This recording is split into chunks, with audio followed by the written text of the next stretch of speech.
dust hung heavy in the stagnant air, catching the meager shafts of sunlight that managed to pierce through the boarded-up windows of 42 Sycamore Drive. Sarah Jenkins stood in the center of what was supposedly the living room, her boots crunching over decades of dried leaves, shattered glass, and peeling linoleum.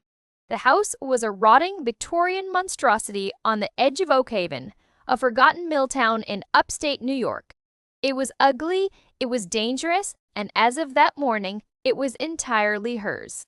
Greg Sullivan, a local real estate agent whose cheap suit looked entirely out of place amidst the squalor, wiped a bead of sweat from his forehead.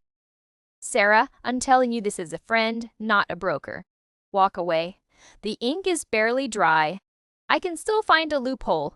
Arthur Pendleton died in this house 20 years ago, and it's been rotting ever since. It's a money pit." Sarah didn't look at him. She stared at the grand, albeit decaying, staircase. "I don't need a loophole, Greg. I need a project." What she really needed was a place to hide. 6 months prior, Sarah's life had violently imploded. Her marriage to David Hayes, a charismatic and ruthlessly ambitious real estate developer, had ended not just in divorce, but in total financial ruin. David hadn't just been cheating on her. He had systematically hidden assets, forged her signature on collateral loans, and left her to shoulder a mountain of debt. The court battles had drained her teacher's pension. 42 Sycamore Drive, bought at a county tax auction for a shockingly low $15,000, was literally the only roof she could afford to put over her head. The renovations began on a bleak Tuesday. Sarah hired Mike O'Connor, a gruff but honest contractor who took pity on her situation, to handle the structural nightmares while she tackled the demolition. For 3 weeks, Sarah took a sledgehammer to her anger, tearing down plaster, ripping up moldy carpets, and hauling away mountains of Arthur Pendleton's left-behind trash. Arthur had been a recluse, a ghost of a man who town gossips claimed went mad in his final years. The house reflected a paranoid mind. There were heavy deadbolts on interior doors, windows nailed shut from the inside, and bizarre modifications that made no architectural sense. It was during the 4th week, while tackling the master bedroom, that the house revealed its first secret. Mike was downstairs reinforcing a joist, leaving Sarah to tear down a section of rotting wood paneling in the walk-in closet. The blueprints she had secured from the county archives showed the closet sharing a flush wall with the upstairs hallway. But as Sarah drove her pry bar behind a particularly stubborn sheet of oak, the wood gave way with a hollow crack. She pulled the panel back. Behind the wood wasn't drywall or insulation. It was a void. A heavy, stale gust of air hit her face, smelling of dry rot and old paper. Grabbing her heavy-duty flashlight, Sarah peered into the darkness. It was a narrow, hidden room, barely 3 feet wide, running the entire length of the bedroom wall. "Mike!" Sarah yelled, her voice echoing in the empty house. "Get up here!" By the time Mike jogged up the stairs, Sarah had already squeezed through the gap. The hidden space was suffocatingly tight. Resting on a small wooden table at the far end of the narrow corridor was a heavy, rusted iron lockbox. Mike shined his light over her shoulder, letting out a low whistle. "Well, to be damned. Looks like old Arthur had some secrets. You want me to get the angle grinder?" 10 minutes later, amid a shower of orange sparks, the heavy padlock snapped. Sarah knelt on the floor of the master bedroom, her heart hammering against her ribs. She didn't know what she expected. Old silver family heirlooms, perhaps just more of Arthur's hoarded junk. She pried the heavy lid open. Inside, meticulously wrapped in thick layers of oilcloth, were dozens of leather-bound ledgers, a stack of pristine property deeds, and a manila envelope bulging with photographs. Sarah opened the envelope first. The photographs were Polaroids and glossy prints dating back to the late 80s and 90s. They showed Arthur Pendleton, looking much sharper and colder than the town's folklore suggested. But it was the people with Arthur that made Sarah's blood run cold. There was Richard Clayton, the current county judge, looking decades younger, accepting a thick manila envelope. There was Thomas Sterling, the former mayor, standing next to Arthur in front of a massive, undeveloped tract of land. Hands trembling, Sarah opened the first ledger. It wasn't a diary, it was an accounting book. But instead of tracking expenses, it tracked favors, bribes, and blackmail. Arthur Pendleton wasn't just a crazy hermit. He had been a fixer, a shadow broker for the corrupt political and real estate machinery of the entire tri-state area. He held the dirt on everyone who had built the region, leveraging it to hoard properties and extort cash. Fascinated and horrified, Sarah picked up the most recent ledger, the one dated just before Arthur's death in 1999. She flipped through the yellowed pages, reading the meticulous, spidery handwriting. Then she stopped, the breath caught in her throat.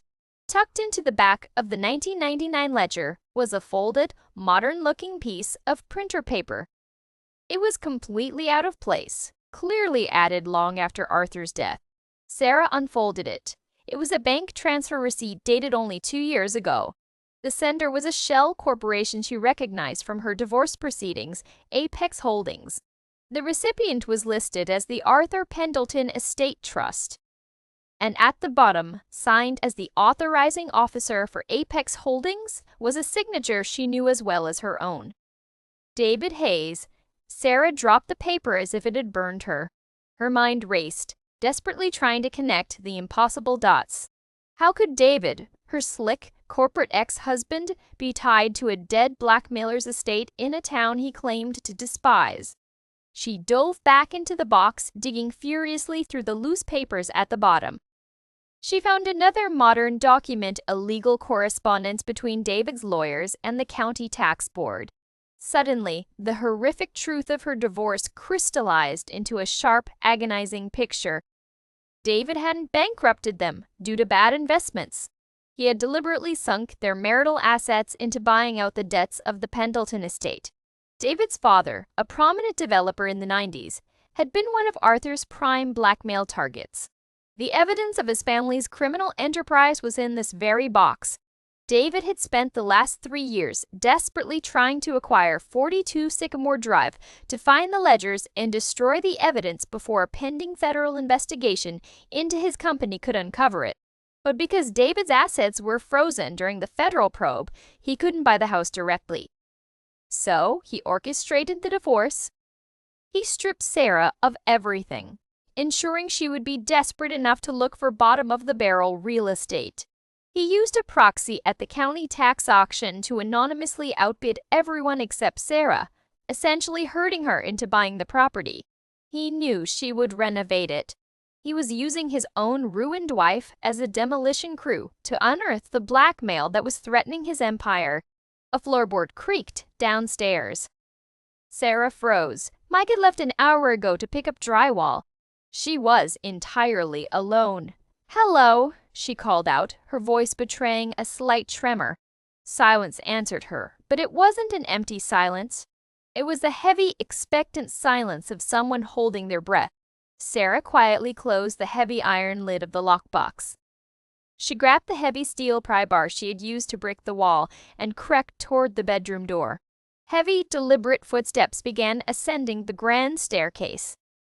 Panic seized her. She looked around desperately.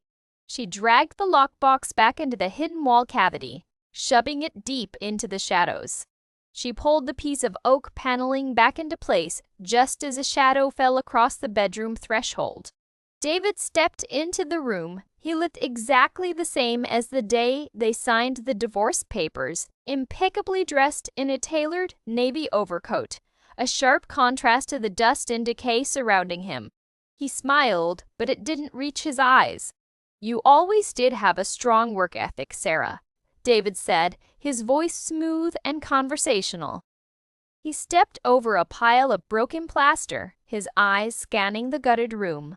"I was hoping you'd have cleared out the walls by now." Sarah gripped the pry bar tighter, her knuckles turning white. "You set me up. The bankruptcy, the divorce, all of it, just to get me into this house." David chuckled softly. Don't flatter yourself, sweetheart. You were just a convenient vehicle. The feds were watching my accounts. I couldn't buy the Pendleton place without raising red flags. But a desperate, newly divorced teacher buying a fixer-upper. Nobody looks twice at that. He took a step closer.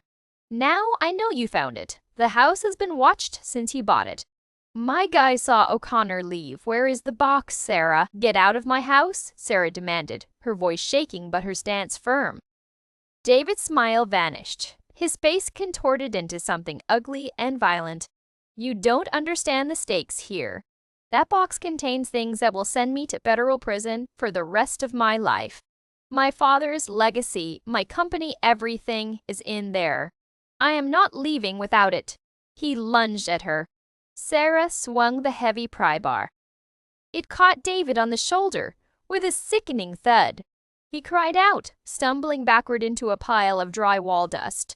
Sarah didn't wait. She bolted for the stairs, her boots slipping on the debris. Sarah! David roared from the bedroom. She hit the landing and practically threw herself down the remaining steps, racing for the front door. She fumbled with the heavy deadbolt, her hands slick with cold sweat. Behind her, she could hear David scrambling down the stairs, cursing violently. The door flew open. Sarah spilled out onto the overgrown porch just as a pair of headlights swept across the driveway. It was a black SUV. The doors opened and two men in tactical windbreakers stepped out. Emblazoned across their backs in bold yellow letters were the initials, FBI. Mike O'Connor stepped out from the passenger side of a third vehicle behind them. He pointed up at the porch. That's her! David froze in the doorway, staring at the federal agents. The blood drained from his face. Sarah slumped against the porch railing, gasping for air. An hour later, the house was swarming with agents. Special Agent Harrison sat with Sarah in the back of an ambulance, wrapping a blanket around her shoulders. We've been building a RICO case against David Hayes and his associates for 2 years, Harrison explained quietly, handing her a cup of lukewarm coffee. We knew he was desperate for something tied to the old Pendleton estate, but we didn't know what.